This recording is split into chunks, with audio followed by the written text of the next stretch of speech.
স্বাগত জানাই। আশা করছি সবাই খুব ভালো আছো, সুস্থ আছো, আর আমরাও খুব ভালো আছি। আজকের ব্লগটা রাস্তা থেকে শুরু করছি। এখন আমরা যাচ্ছি ডোমচুরে, নারনা পঞ্চানন্দের মন্দির আছে, ওখানে আমরা আজকে পুজো দিতে যাচ্ছি। এই রাস্তাটা বেলগাছিয়া থেকে যে রাস্তাটা কোনা হাই রোড যাচ্ছে, ওই রাস্তাটা, এই রাস্তাটা কোনো দিন ফাঁকা পাওয়া যায় না। আজ থেকে 2-3 বছর আগে এই রাস্তা দিয়ে আমরা প্রায় রেগুলারই যাতায়াত করতাম। চন্দননগর যখন যেতাম তখনও যা অবস্থা, এখনও সেই জ্যাম। আর এই বিশেষ করে এই টাইমটাতে, মানে এই বেলার দিকে 11:30-12টা নাগাদ, এই টাইমটাতে তো প্রচণ্ড ভিড় থাকে। তো এটার কোনো রকম কোনো চেঞ্জ হয়নি এই রাস্তাটা। এই কোনা হাই রোড এলাম, এবার কোনা হাই রোড থেকে সোজা ওই জগদীশপুর যে রাস্তাটা যাচ্ছে একদম স্ট্রেট, ওই রাস্তাটা দিয়ে যাবো। আগের বছর সেই মার্চ মাসটা করে আমরা পঞ্চানন্দের মন্দিরে গেছিলাম। আসলে আমার মাম্মাম নারনা পঞ্চানন্দের দৌড় ধরা, তো সেই জন্য আগের বছরে ওর অন্নপ্রাশন যখন হয়েছিল তখন ওখানকার প্রসাদ, ওখানে ওই মন্দিরে বসেই ওর মুখে প্রসাদ দেওয়া হয়েছিল। আমার কাকুর মুখে প্রসাদ দিয়েছিল। তারপর আমার অনেক দিন ধরেই ইচ্ছা করছে মন্দিরে যাওয়ার জন্য, আর সময় সুযোগ করে উঠতে পারছিলাম না। তো এবারে ঠিক করেছিলাম যখন ব্যাঙ্গালোর থেকে আসবো এখানে, তো এবারে আমি মনে মনে ঠিকই করেছিলাম এবারে একদিন যাবোই। তাও যেদিন ঠিক করেছিলাম সেদিন যেতে পারিনি, আজকে ফাইনালি যাচ্ছি মন্দিরে। এইদিকে রাস্তাটা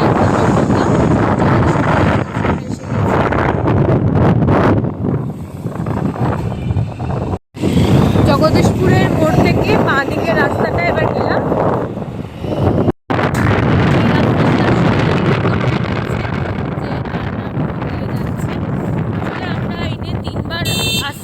এইবারটা নিয়ে আমাদের 3বার হবে, সেই জন্য এই ভেতর দিককার রাস্তাটা রাস্তাটা চিনি। তারপর মোড় থেকে বাঁ দিকে রাস্তাটা আসছে জানি, তারপরে রাস্তাটা ঘুরিয়ে যায় আর কি। তো সেই জন্য আমরাও ম্যাপ দেখেই যাচ্ছি। গুগল ম্যাপ আমাদের এবার যেভাবে নিয়ে যাবে দেখি। এই দিককার রাস্তা একদম ফাঁকা, একদমই ফাঁকা। মেন রোড দিয়ে বেশ কিছুটা আসার পর আর ডান দিকে একটা গলির ভেতরে এখন রাস্তা দিয়ে যাচ্ছি। ওখানে লেখাও আছে যে, মানে ওই জাস্ট মানে ডান দিকে টার্নটা নেওয়ার পরে ওখানে বোর্ডে লেখা আছে যে এই রাস্তাটা নারনা পঞ্চানন্দ মন্দিরে যাচ্ছে। তো ওই রাস্তাটা দিয়ে এখন যাচ্ছি। এই যে ভেতরের রাস্তা।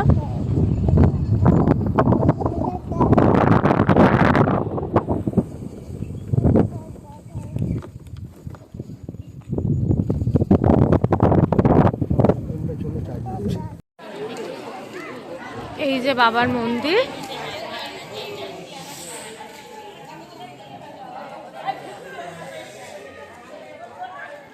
আর বাবা এখানে, বাবার কোনো মূর্তি নেই এখানে, বাবা ঘটেই প্রতিষ্ঠিত, ঘটেই পুজো করা হয়।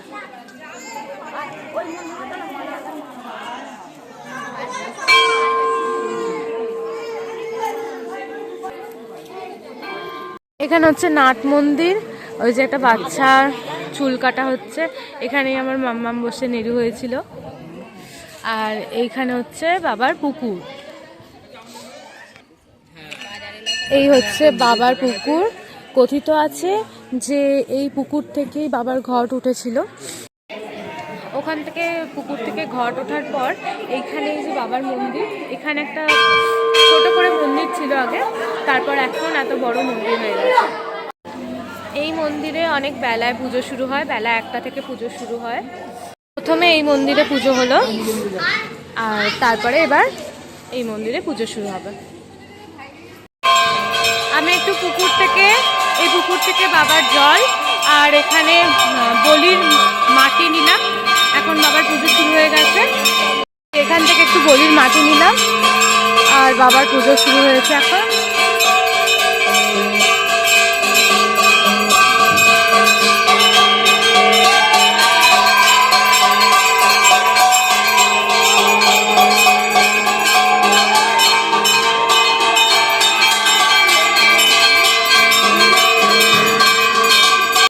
আমরা এখন নাট মন্দিরে বসে আছি, ওখানে বাবার পুজো হচ্ছে।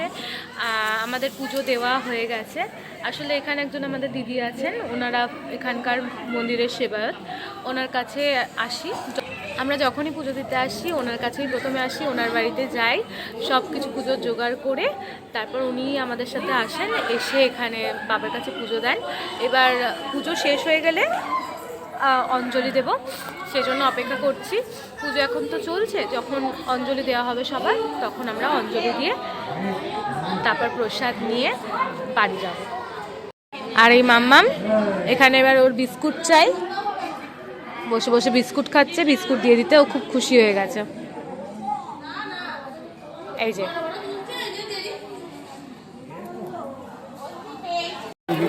আমাদের সবার অঞ্জলি দেওয়া হয়ে গেছে। মাম্মাম প্রসাদও হয়ে গেছে। মাম্মাম এখন বাজে 2:15 মতো। আমরা খুব ভালোভাবে দর্শন করলাম বাবার, খুব ভালোভাবে পুজো দিলাম। অনেক দিনের ইচ্ছা ছিল আসার, আসতে পারছিলাম না, এখন মনটা খুব শান্তি লাগছে। এর মতো আমাদের মন্দির ঘোরা হয়ে গেল। আর মাম্মাম ঠিক এই জায়গাটা আমরা বসছিলাম, এইখানটায় নাট মন্দিরের এই নিচটাতে, এখানে বসে আমার মাম্মাম নেড়ু হয়েছিল। আর এখন এই দুষ্টু বাচ্চা হয়ে গেছে দেখতে দেখতে। জোরে বলো হাই, জোরে বলো হাই। এবার আমরা ওই দিদির বাড়িতেই যাচ্ছি। দিদির বাড়িতে দিদি প্রসাদগুলো সব নিয়ে গেছে, ওখান থেকে প্রসাদ নিয়ে একটু প্রসাদ খেয়ে তারপরে আমরা বাড়ির জন্য বেরিয়ে যাব। এই মন্দিরের গেট দিয়ে ঢুকে এইটা ওই দিদিদের বাড়ি।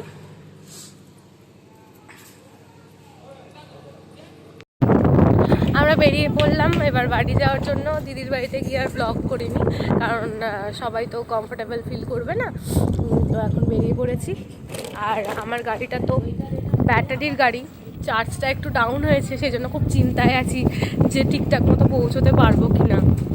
দেখা যাক, বাবার কাছে এসেছি, বাবাই আমাদের ঠিক বাড়ি পৌঁছে দেবে এই আশাতেই আছি।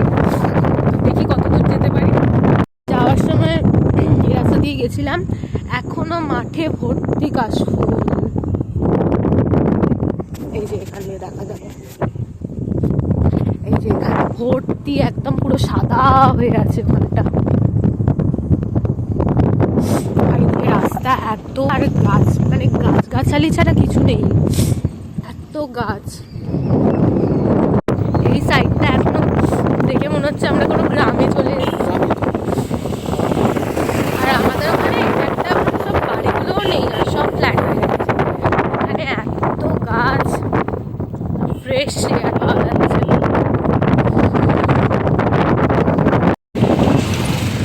এই লোকটা এত ভয় পাচ্ছিল। আমরা মোটামুটি সিটিআই ক্রস করে গেছি। ব্যাটারি দুটো হয়তো নেমেছে, কিন্তু এখনও শো করছে, আপ ডাউন করছে। তো আরামসে বাড়ি পৌঁছে যাবো, কোনো চিন্তা নেই। আলটিমেট আজকে আমার ব্যাটারি স্কুটি, মানে আমার স্কুটিটার আজকে একটা পরীক্ষা হয়ে গেল, মাইলেজ টেস্ট হয়ে গেল, কোনো প্রবলেম হলো না। এসে গেছি আমরা। গাড়ির চার্জও শেষ, তাও এখনও রয়েছে, আপ ডাউন হচ্ছে।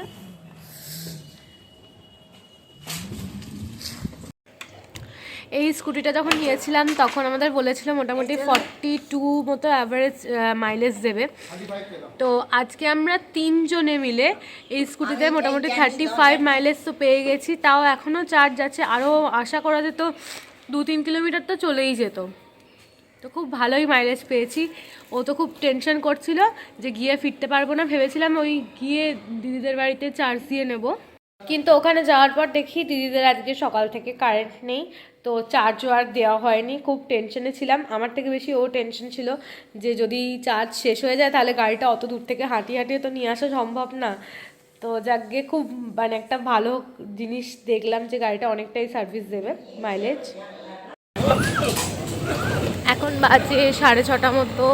এখন আবার একবার বেরিয়ে পড়েছি, যাচ্ছি শালকিয়াতে।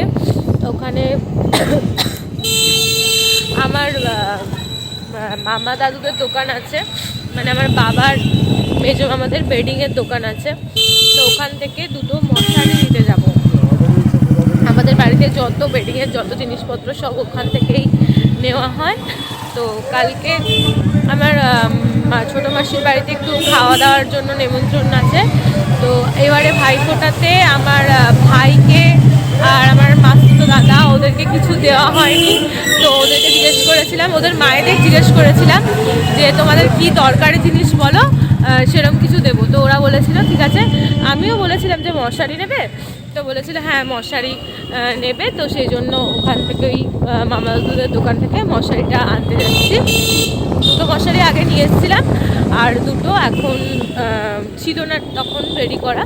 তো এখন ওই দুটো মশারি আনতে যাচ্ছি। আমরা এই টিকিয়াপাড়া স্টেশনের পাশে রাস্তাটা, যেটা একদম বামুনগাছি ব্রিজের ওখানে বেরোচ্ছে, ওই রাস্তাটা দিয়ে যাচ্ছি। এই রাস্তা আমার বন্ধুর বাড়ি, ওকে রিসেন্টলি ওদের বাড়িতে এসেছিলাম। জানি না কেন এই রাস্তাটা ভীষণ ঠান্ডা, মানে আমাদের কদমতলার ওই সাইডটা এতটাও ঠান্ডা নেই, কিন্তু এইখানটা এলে যেন মনে হয় মানে 10-12 ডিগ্রি টেম্পারেচার ড্রপ করে গেছে। যদিও এই ধারে একদম টিকিয়াপাড়া স্টেশন রেল লাইনের ধারে বলে ঠান্ডা সবসময় বেশিই থাকে, তাই এখানটা যেন মানে ভীষণ ঠান্ডা, ভীষণ লিটারালি এখানটা এত ঠান্ডা। রাস্তাতে সবাই বসে পড়েছে, আগুনের তাপ নিচ্ছে বসে বসে।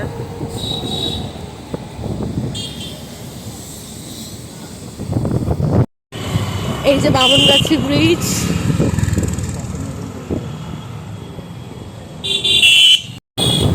আগে একটা সময় বাবার সাথে এই ব্রিজ দিয়ে মানে এই রাস্তা দিয়ে প্রচুরবার যাতায়াত করেছি, সেই জন্য আমি অনেক রাস্তা চিনেও গেছি। এদিককার রাস্তা অনেক আমার চেনা।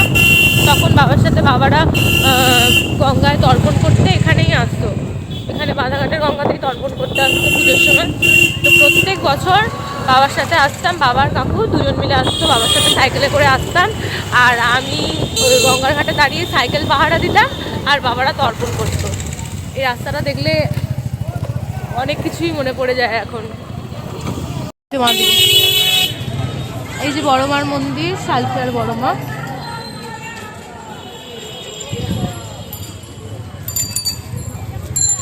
আমরা যাব সিগন্যালের, এই যে সিগন্যালটা আসছে ওর ওপারেই দোকানটা। এটা হচ্ছে মামা দাদুদের দোকান।